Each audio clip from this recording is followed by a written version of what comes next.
So let's continue talking about the stages of change or trans-theoretical model by focusing on our change processes. And these processes were those developed by Prochaska and DiClemente.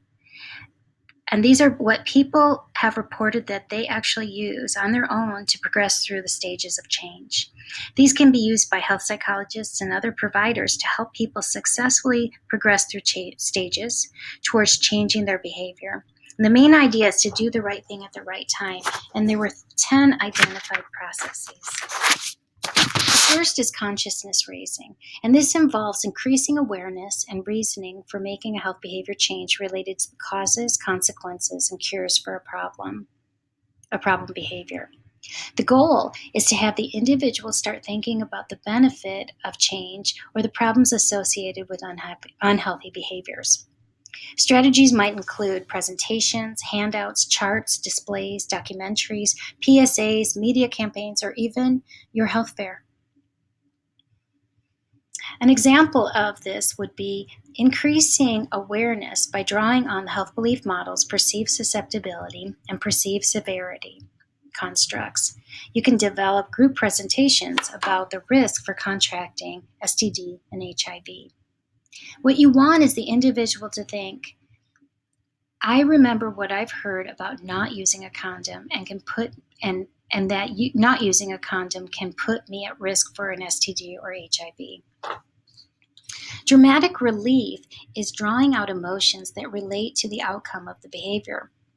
A goal is to move people emotionally, instill fear, sadness, happiness with regard to a certain behavior, and relief when the behavior change occurs. Strategies might include role plays, personal testimonies, scenarios, witnessing from the pulpit of a church, or even media campaigns.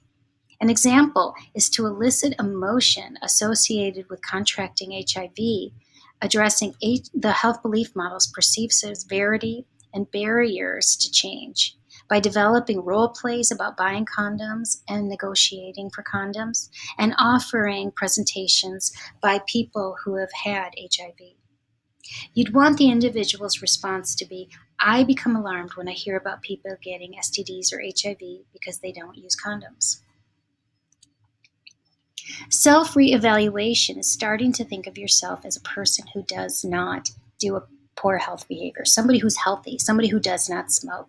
It's the self-evaluation. The goal is to get people thinking about how they feel about their own self-image. Do they want to be somebody who's known as a smoker? Strategies include visual imagery, healthy role modeling, finding someone like them who might not smoke, or who is somebody who says that they use condoms. An example would be to focus on making a person who practices safe sex a personal identity and reducing perceived barriers to condom use. For example, you might clarify values with somebody and have them try to make themselves somebody who's not embarrassed to go out and buy condoms. An individual response might be, I feel like a responsible person when I take the initiative to buy and use condoms.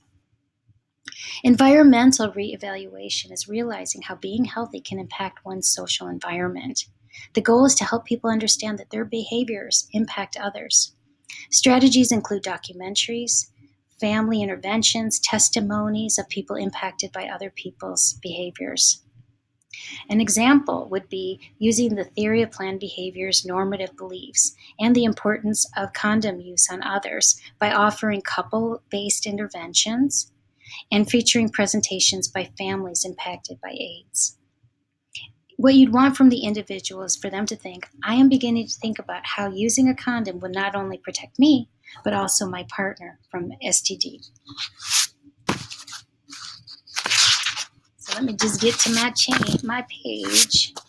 Self-liberation is making a commitment to a resolution to change a behavior.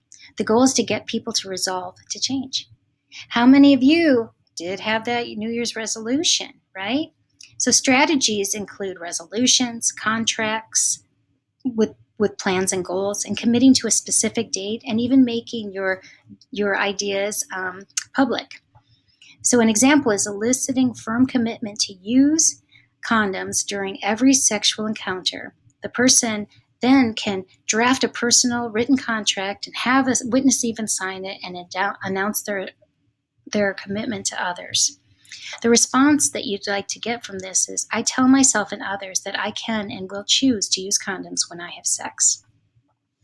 Helping relationships tap into social support to help you change. The goal is to reinforce behavior through caring, trust, and acceptance. Strategies might include buddy systems, setting up supportive phone calls, and joining support groups.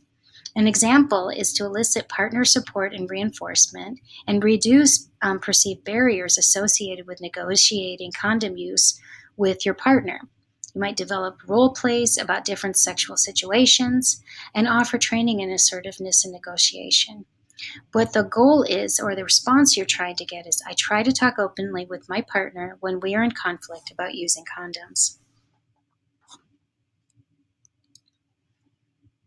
Counter-conditioning is finding other behaviors that will fulfill the needs filled by the unhealthy behavior.